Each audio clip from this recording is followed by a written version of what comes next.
오늘 수요 예배에 함께 참여하신, 함께 예배 드리시는 우리 사랑하는 성도님들, 심령마다 주님의 은혜가 평강이 넘치시기를 축복합니다. 우리가 사람이 몸이 아프면 가능하면 쉽게 해결하려고 그러죠. 그래서 어떤 사람은 몸에 심각한 증세가 있지만 괜찮겠지 그러고 병원에 가지 않고 미루다가 병을 키우기도 합니다. 우리 몸에 있는 병은 대략 세 가지로 나눌 수 있죠. 하나는 그냥 약 안 먹어도 견디면 낫는 병이 있고, 장기적인 치료나 수술을 받아야 또 낫는 병이 있고, 또 하나는 불치병이 있습니다. 하나님 유다 백성들의 문제가 두 번째의 경우에 해당한다고 말씀하세요. 그러니까 지금 유다 백성들의 상태가 굉장히 안 좋습니다. 내버려 두면 낫는 수준이 아니다.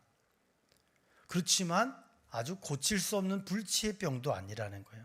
그래서 하나님께서 이들의 상태를 해산하는 여인의 고통에 비유하십니다. 아마도 당시의 고대에 이 사람들은 수술이라는 방법을 잘 몰랐기 때문에 그래서 해산의 고통으로 비유하셨을 것입니다. 산모가 아이 낳는 순간에는 거의 죽을 것 같지만 낳고 나면 몸이 빠르게 회복이 됩니다. 유다 백성들의 상태가 그랬어요. 그런 저절로 치유받을 수 없는 그런 병에 걸려 있었어요. 그러나 수술 받기만 하면 완전히 나을 수 있었습니다.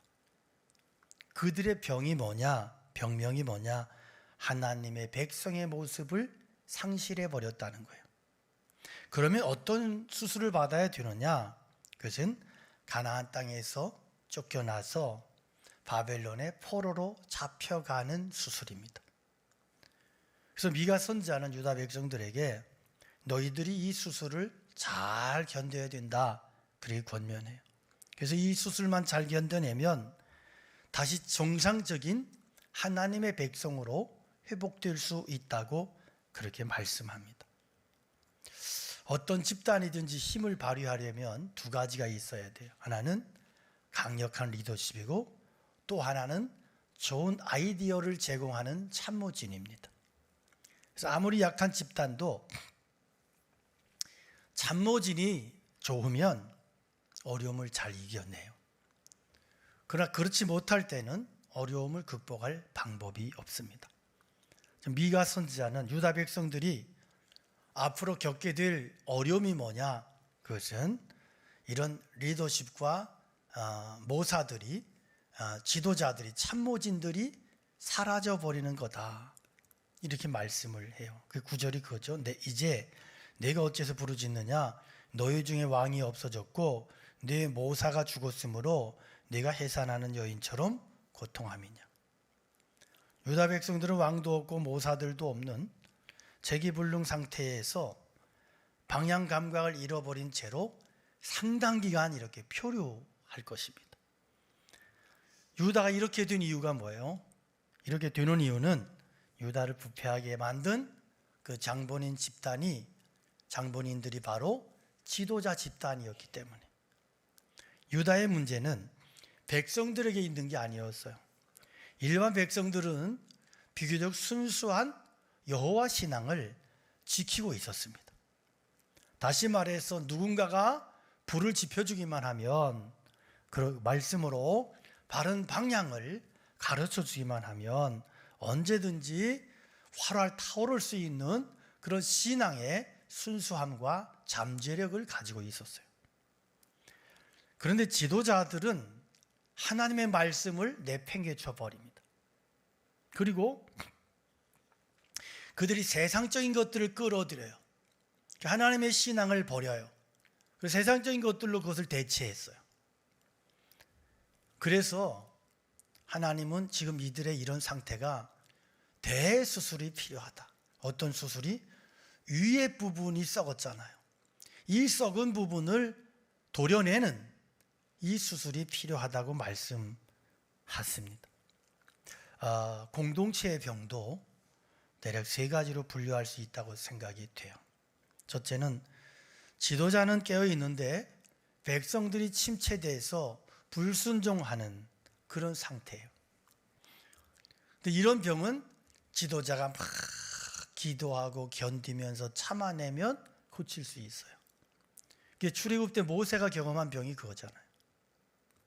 히스기야도 그런 지도자였습니다. 그래서 당시에 유다는 하나님께 크게 불순종했지만 히스기야가 워낙 성경적이고 개혁적이고 지도자가 완전히 깨어 있었기 때문에 변화가 일어날 수 있었어요. 근데 사실 이런 경우는 굉장히 축복이라고 할 수 있죠. 모세 같은 사람, 히스기야 같은 사람이 10년, 20년, 30년 이렇게 계속 바른 방향으로 이끌다 보면 부흥의 때가 일어나게 된다. 그래서 이것은 큰 수술 없이 교회나 나라가 살아날 수 있는 가장 아름다운 방법인 거죠. 두 번째는 북이스라엘처럼 지도자와 백성들이 함께 다 통째로 하나님을 떠나버린 경우예요.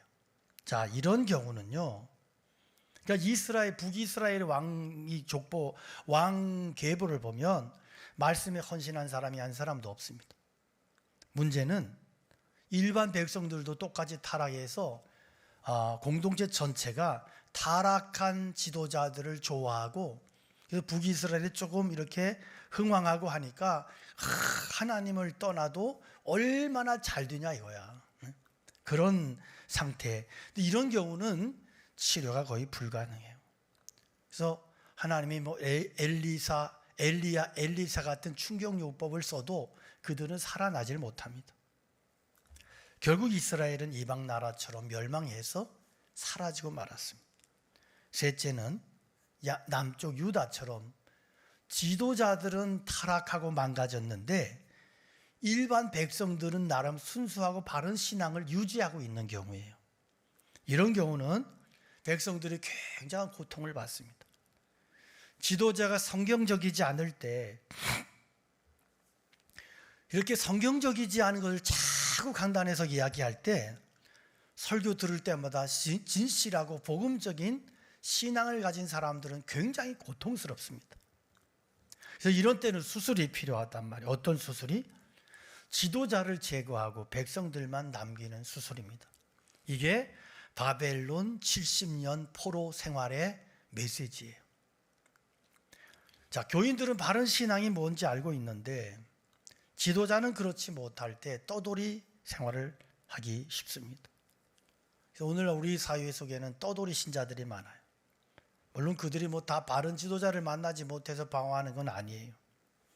그 중에는 자기 어떤 고집, 자기의 어떤 그런 강한 아집, 기질 이런 것 때문일 수도 있고, 또 어떤 경우는 책임지기 싫으니까 책임 회피하려고 이렇게 도망치기도 하고 뭐 그런 일들이 있어요. 그러나 많은 경우에는 바른 지도자를 만나지 못한 탓에 여기저기 방랑하는 그런 경우들을 볼 수가 있습니다.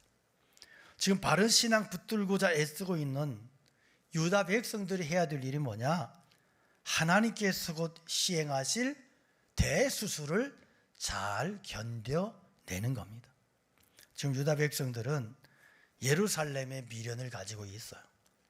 그러니까 지도자가 없는 것보다는 그래도 있는 게 낫고, 나라 없는 것보다는 성경적이지 않더라도 그래도 그대로 유지되는 게 더 낫지 않겠냐. 이게 그들의 생각이에요. 그러나 미가 선지자는 너희들 그런 미련 깨끗이 내려놓으라, 포기하라는 거예요. 포기할 것 포기하고 잘라버릴 것 잘라버리고 욕 얻어먹을 것 얻어먹고라도 큰 수술을 하고 제대로 된 신앙, 그리고 그 뜨거운 신앙의 열정을 회복해야 된다 하는 메시지를, 예언의 말씀을 지금 선포하고 있는 겁니다. 교인들은 성경적인데 지도자들이 성경적이지 못할 때 생기는 가장 큰 병이 뭐냐면 냉소주의예요. 처음에는 뜨거움과 감격이 있었어요. 그러나 교회 속에서 아주 엉터리 같은 일들을 몇 번 겪고 나면 그런 열정이 다 사라져 버립니다.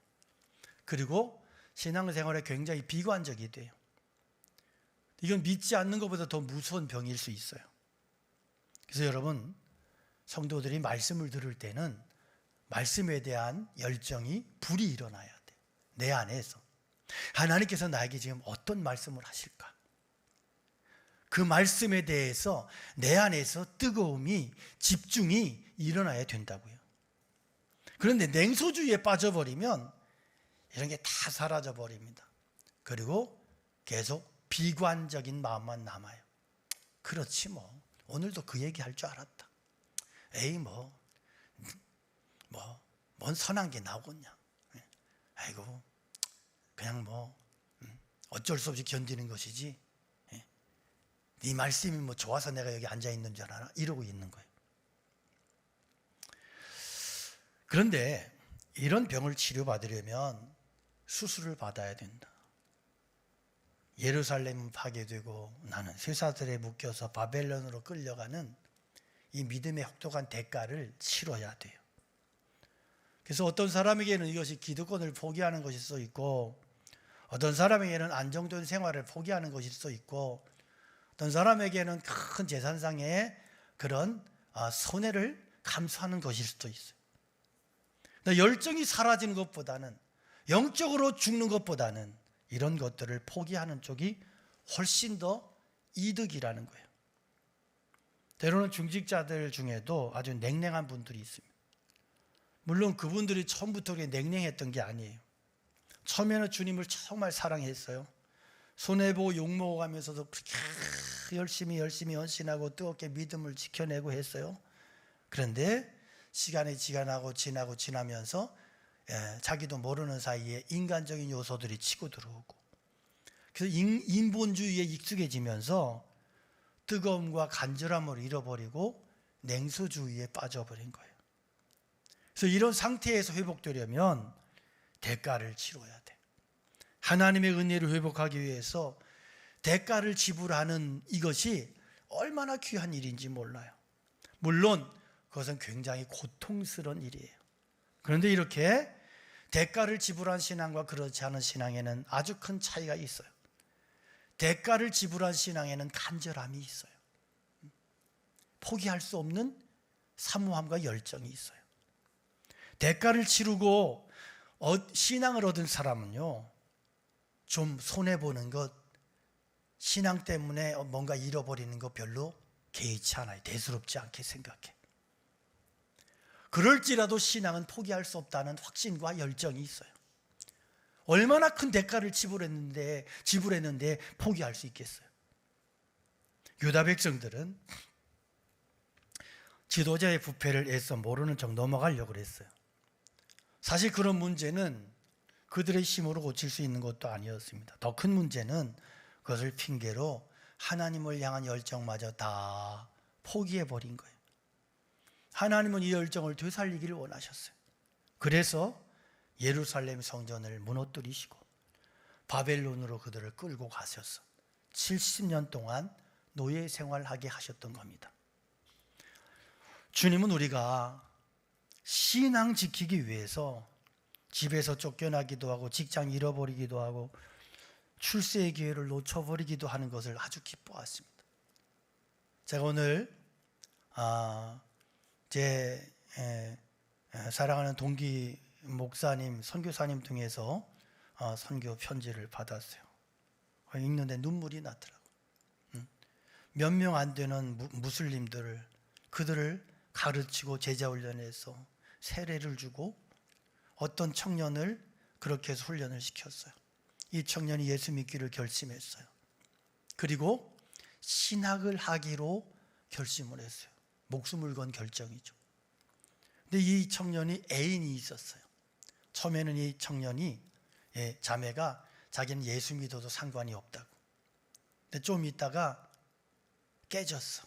파탄이 났어.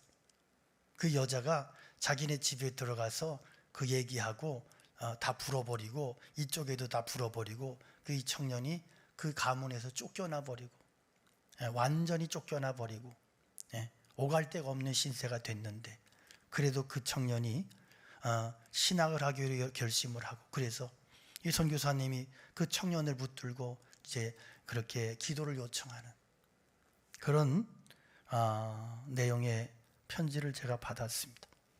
여러분, 그러니까 우리는 얼만큼 예수님 사랑하는 거냐? 우리는 항상 예수 믿으면 축복받습니다. 거기만 꽂혀 있지만 그 시각은 완전히 잘못된 거예요. 그 시각이 완전히 뒤집어져야 돼요. 우리는 얼만큼 예수님 사랑해요? 내가 잃어버린 만큼 예수님 사랑하는 거예요. 내가 포기하는 만큼 예수님 사랑하는 거예요. 내가 손해본 만큼, 방금 제가 말씀드린 그 청년처럼 그 청년 예수님 사랑해서 모든 것 다 잃어버렸어요. 여자도 잃어버리고 집안에서 쫓겨났어요. 아무것도 없는 단신 고아가 돼버렸어요.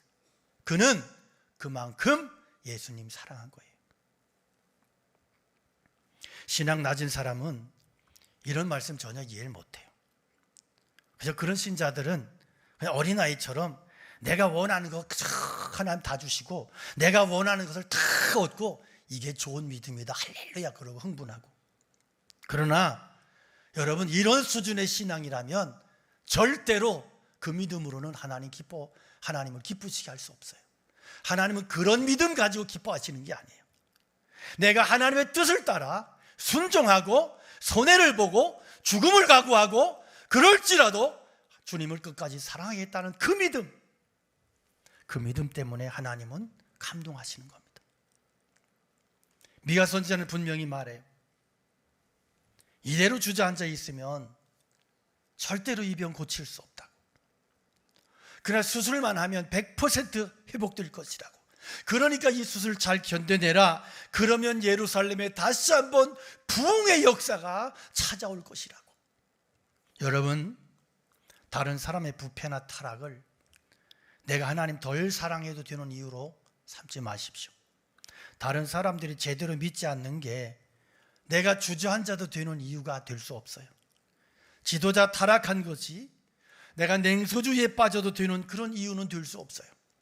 다른 사람들이 세상적인 방법으로 떼돈 버는 것이 내가 하나님을 소홀히 섬겨도 되는 그런 이유가 될 수 없어요.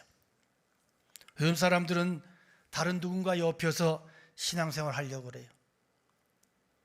목사님이 기도해 주니까, 엄마가 기도해 주니까, 부모님이 기도해 주니까, 그러면서 자기는 주저앉아 있는 거예요. 그러나 여러분, 우리는 직접 하나님 만나야 돼요. 신앙이 이렇게 중요한 것이라면 남에게 맡길 수도 없고 남에게 맡겨서도 안 돼요. 나는 직접 해산하는 수고를 하겠다, 이런 결단이 있어야 돼요.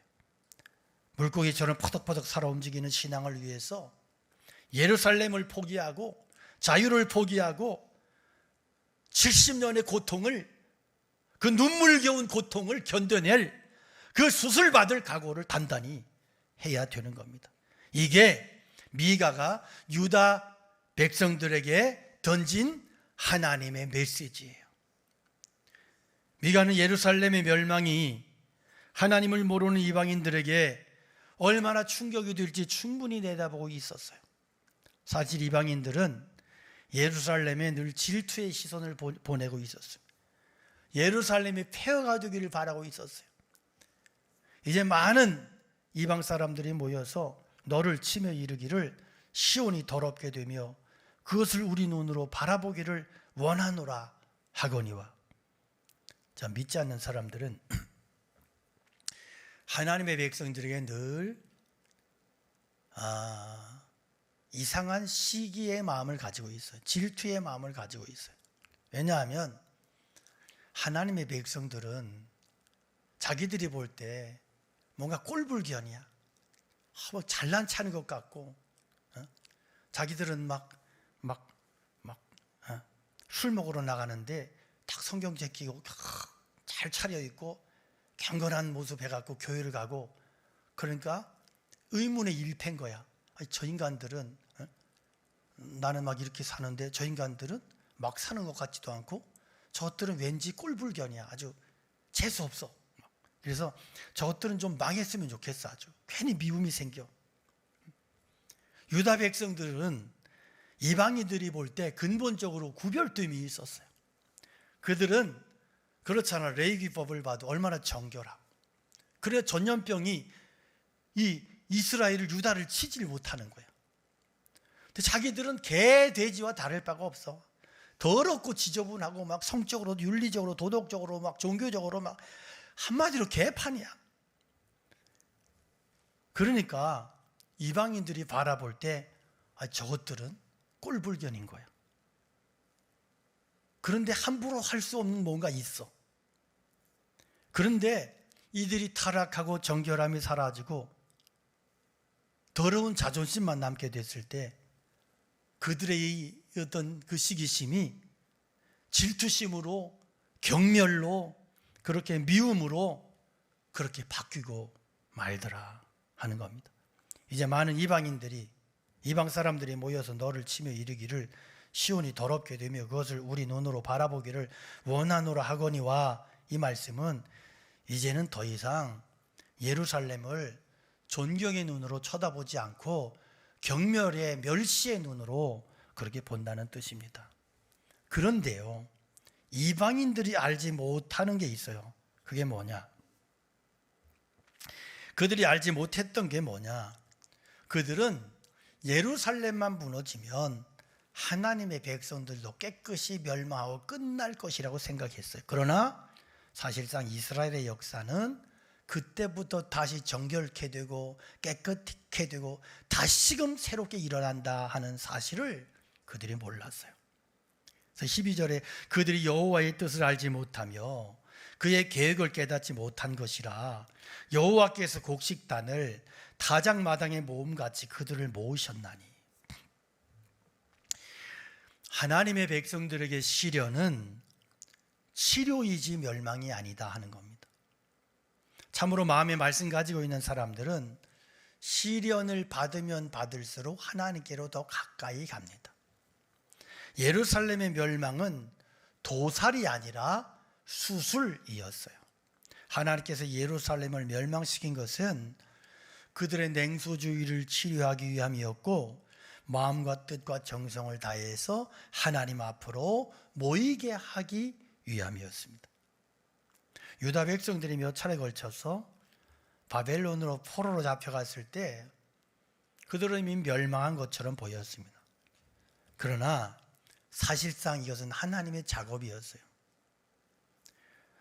그래서 하나님께서 자기 백성들을, 사랑하는 백성들을 하나씩 하나씩 잡아다가 옮겨 놓으시는 그러한 작업이었습니다. 이렇게 고양이들을 보면 이렇게 새끼를 낳는데 사람이 자꾸 이렇게 왔다 갔다 하고 그래 자기가 위험을 느끼고 불안하면 자기 새끼들을 다른 곳에 다 물어다가 숨겨요. 이렇게 하나님께서도 회복의 가능성이 있는 사랑하는 당신의 백성들을 바벨론으로 미리 다 옮겨 놓으세요. 그리고 예루살렘에는 누구만 남았어요? 교만한 자들, 가난한 자들, 가난한 사람들을 노예로 팔아먹고 그들의 땅과 재산을 다 착취해버리고 그러면서 막 배부르고 떵떵거리는 이 부자들, 교만한 자들, 그리고 그들과 결탁해서 그렇게 해서 재판을 굽게 하고 그러면서 자기들이 함께 어울러서 그래서 부자가 되고 부유하고 거만하고 이런 사람들만 예루살렘에 남겨놓으셨고 그리고 그들을 그 교만한 자들을 남겨놓으신 후에 하나님이 한꺼번에 다 심판해 버리신 겁니다. 그래서 예레미야 선지자가 예루살렘에 남아있는 자들을 가마 솥단지 안에 든 고기로 그렇게 비유를 한 겁니다. 하나님이 하시는 일은 참 오묘해서 우리가 미리 예측이 안 돼요. 만일에 바벨론으로 가야 산다는 이 사실을 부자들이 알았더라면 어떤 일이 일어났을까요? 엄청난 돈을 주고라도 이민을 다 가려고 했겠지. 그러나 그들은 예루살렘이 안전하다고 믿었기 때문에 길을 쓰고 예루살렘에 남아있다가 전부 다 몰살당했습니다. 미가 선지자는 유다가 바벨론에 돌아오면, 바벨론에서 다시 돌아오면 다시 힘을 회복하게 될 것이라고 말씀하고 있어요. 그때 유다는 더 이상 예전의 영역에 그렇게 갇혀 있는 작은 나라가 아니라 온 세상을 상대해서 싸우는 강력한 나라가 될 것이라고 말씀합니다. 그 13절에 보면 달 시온이여 일어나서 칠지어다. 내가 네 뿔을 무쇠 같게 하며 네 굽을 놋 같게 하리니 네가 여러 백성들을 쳐서 깨뜨릴 것이라. 네가 그들의 탈취물을 구별하여 여호와께 드리며 그들의 제물을 온 땅에 주께 돌리리라. 하나님께서 이 백성들을 바벨론으로 보내시는 데에는 이유가 있어요. 즉 하나님은 한 민족만의 하나님이 아니라 온 세상의 온 세계의 하나님이심을 체험할 수 있도록 그렇게 하시려고 보내시는 겁니다. 처음에 바벨론으로 잡혀갔을 때 이들은 아주 형편없는 포로들이었어요. 그러나 그들이 그곳에서 진짜 믿음이 회복되기 시작합니다. 거기에서 순수한 때묻지 않은 하나님을 향한 뜨거운 신앙이 일어나기 시작했고 하나님의 살아계심을 그들이 그 땅에서 체험하기 시작합니다. 그래서 하나님은 예루살렘에만 계신 줄 알았는데 아니야, 하나님이 바벨론에도 계신 거야. 하나님은 온 땅의 하나님이신 것을 그들로 하여금 알게 하시고 체험하게 하십니다. 바벨론의 포로로 잡혀간 유다 백성들은 신약의 교회를 준비하는 과도기적인 교회였습니다. 오늘날 전 세계에 흩어져 있는 교회를 통해서 하나님께서 보여주시는 사실이 뭐예요? 그분이 온 세상 다스리신다는 거예요. 주님은 신앙을 위해서 대가를 지불한 성도들의 뿔을 철같이 만들어서 세상을 들이받아 이기게 하시고 그들의 발굽을 놋같이 만들어서 세상을 정복하게 하시겠다고 그렇게 약속해 주셨습니다. 그렇다면 우리가 그분께 바칠 탈취물은 뭐냐? 네가 그들의 탈취물을 구별하여 여호와께 드리며. 이 탈취물은 뭐냐? 이 탈취물은 사람들의 영혼이에요. 구원받은 영혼들. 우리는 사탄이 다스리고 있는 영혼들을 정복해서 온 땅의 주인이신 하나님께 바칠 것입니다. 이것이 우리에게 주어진 하나님의 약속입니다. 이것이 미가 선지자를 통해서 그 시대와 그리고 오늘 이 시대까지 아우르는 하나님의 놀라운 복음 안에서 예수 그리스도 안에서 그렇게 예언되고 성취되어지는 약속의 말씀인 것입니다. 주님께서는 하늘과 땅의 모든 권세를 주시면서 땅끝까지 정복하라고 말씀하셨어요. 이 세상에 굴복하지 말라고. 여러분, 우리가 세상 사는 것은 세상을 정복하기 위해서이지 세상에 빌붙어서 뭔가 얻어먹기 위해서가 아니에요. 이것이 우리가 세상을 향해서 소유해야 되는 영성인 것입니다. 여러분, 오늘 우리 신앙의 열정을 되찾기 위해서, 냉소적인 신앙을 치료받기 위해서 주님, 내가 기꺼이 대가를 지불하겠습니다. 제가 대가를 감수하겠습니다. 이런 결심이 우리 안에 일어나기를 축복합니다. 정말 째째하게 밀려가지 말고 우리가 큰 믿음을 구하고 정말로 하나님, 정말로 큰 비전에 그런 열정의 믿음을 그렇게 구할 수 있기를 축복합니다. 그러면 우리의 뿔이 쇠같이 되고 우리의 발굽이 놋같이 돼서 능히 복음으로, 그리스도의 능력으로, 하나님의 권능으로 세상을 정복하는 그런 영적인 승리와 믿음의 축복을 누리게 될 줄로 믿습니다. 우리 함께 말씀 기억하며 찬양 올려드리겠습니다.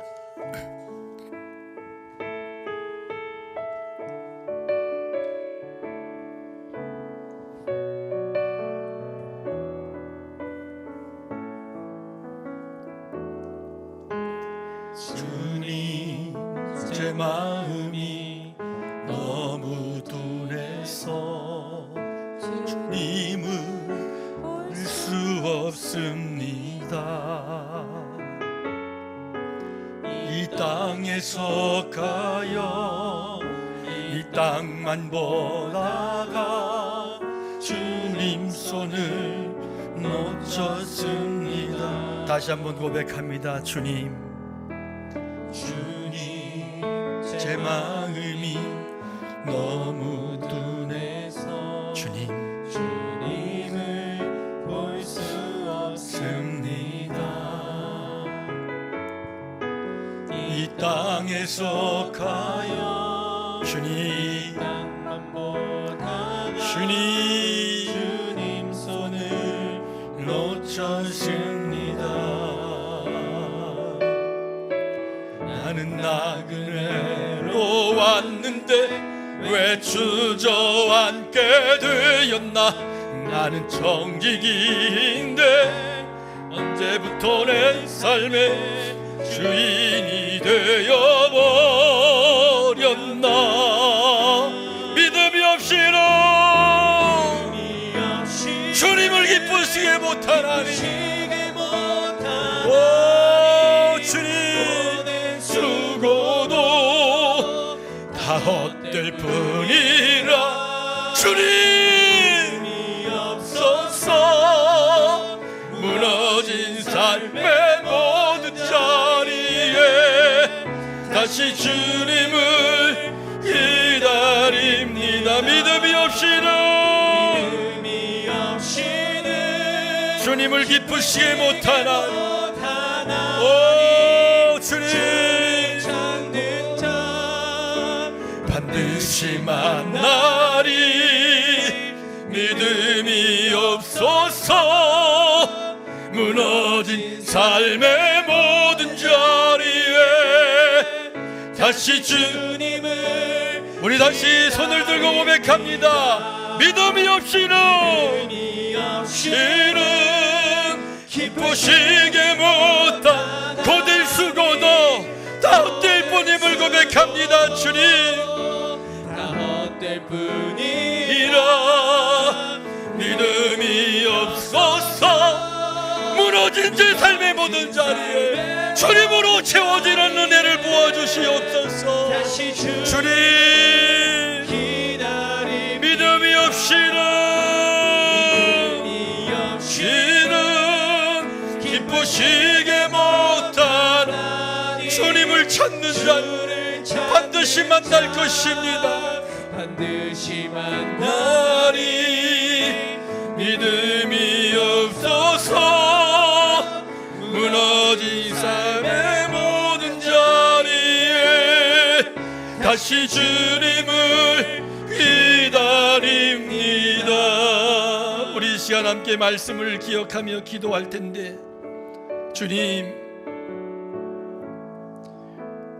정말로 겉은 멀쩡하지만 다 썩어 문드러진 유다를 향하여 미가 선지자를 통해 들려주신 하나님의 말씀이 오늘 현실 속에 있는 우리들의 모습과 너무나 닮아 있어서 두렵습니다. 주님, 오늘 저희들의 신앙을 다시 한번 돌아보며 우리가 정말로 식어지고 하나님께로부터 멀어지고 냉소주의에 빠져있고 비관에 빠져있고 그러면서도 하나님을 향한 열정이 회복되지 못한 채로 그렇게 주저앉아 있었다면 이 시간 우리의 믿음을 다시 한번 일으켜 세워주시옵소서. 다시 한번 새롭게 만들어 주시옵소서. 다시금 정말로 우리의 신앙을, 심령을 새롭게 주여 우리를 고쳐주시고 회복시켜달라고 주님의 은혜를 간구하며 다같이 주님의 이름 간절히 부르짖고 기도합니다. 주여, 아버지 하나님, 무너진 삶의 모든 자리에 다시 주님을 기다립니다. 아버지 하나님, 주님 저희들의 믿음을 다시 한번 새롭게 하여 주시옵소서. 주님 저희들의 믿음이 아버지 병들어 있는 채로, 그럼에도 아버지 하나님 저희들이 아무런 감각도 없이, 그렇게 주님을 사랑하는 열정도 없이, 주님께 대한 진실한 고백도 없이 그렇게 머물러 있다면 주여 저희들의 믿음을 다시 한번 회복시켜 주시고 다시 한번 새롭게 하여 주시옵소서. 주님 역사하여 주시옵소서. 주님 은혜를 더하여 주시옵소서. 권능의 팔로 저희를 붙잡아 주시옵소서. 정말로 우리의 믿음이 하나님 보시기에 책망받을 것이오. 그런 믿음의 모습으로 저희들을 축복하여 주시옵소서. 저희들의 믿음을 다시 한번 새롭게 만들어 주시옵소서. 아버지 하나님, 그래 주님을 역동께 사랑하며 주님께 대한 믿음이 더욱더 살아있어. 아버지 하나님, 그래서 이 시대에 정말로 주님을 도려내는 바른 믿음의 종들로 저희를 세우시고 축복하여 주시옵소서. 하나님 아버지, 멸망해가는 유다를 향하여 미가 선자를 보내셔서 그들의 영적 상태를 낱낱이 드러내시고, 그리고 다시금 수술할 수밖에 없는, 그렇게 해서 고칠 수밖에 없는 그들의 모습들을 낱낱이 고발하고 지적하시는 주님의 말씀을 통해서 오늘 저희들의 믿음을 두려운 마음으로 다시 한번 돌아보며 저희들의 신앙의 모습들을 다시 한번 진단하며 새로운 믿음으로 회복되고 새롭게 된 믿음으로, 살아있는 믿음으로 그렇게 회복되기를 간절히 소망하고 소원합니다. 저희들의 믿음을 다시금 회복시켜 주셔서 그 정말로 우리가 정말로 뜨겁게 주님을 사랑하고 뜨거운 믿음으로 주님께 온전히 헌신하며 그렇게 하나님 이 시대에 주님께 기쁨이 되고 주님께 인정받는 믿음의 종들로 저희들을 다시금 회복시켜 주시고 새롭게 하여 주시고 살려주시기를 간절히 기도합니다.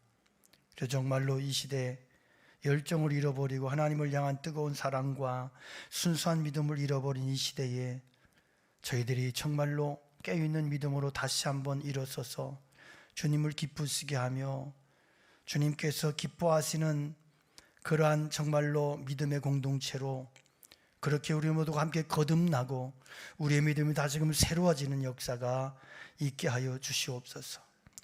저희들의 믿음을 위하여 그래서 깨어서 날마다 기도하며 정말로 주님께서 원하시는 믿음의 모습으로 그렇게 살아갈 수 있도록 저희들의 신앙을, 저희들의 믿음을 다시 한번 새롭게 하시고 축복하여 주시옵소서. 이제는 우리 주 예수 그리스도의 은혜와 하나님 아버지 크신 사랑하심과 성령님의 감화 감동 역사하심이 주의 말씀을 듣고 그리고 결단하며 세상을 향하여 나아가는 믿음으로 결심하며 세상을 향하여 나가는 사랑하는 믿음의 종들 위에, 속한 가정 위에, 교회 위에, 그리고 이 땅의 교회들과 이 나라 이민족 위에 늘 함께 계시옵기를 간절히 축원하옵나이다.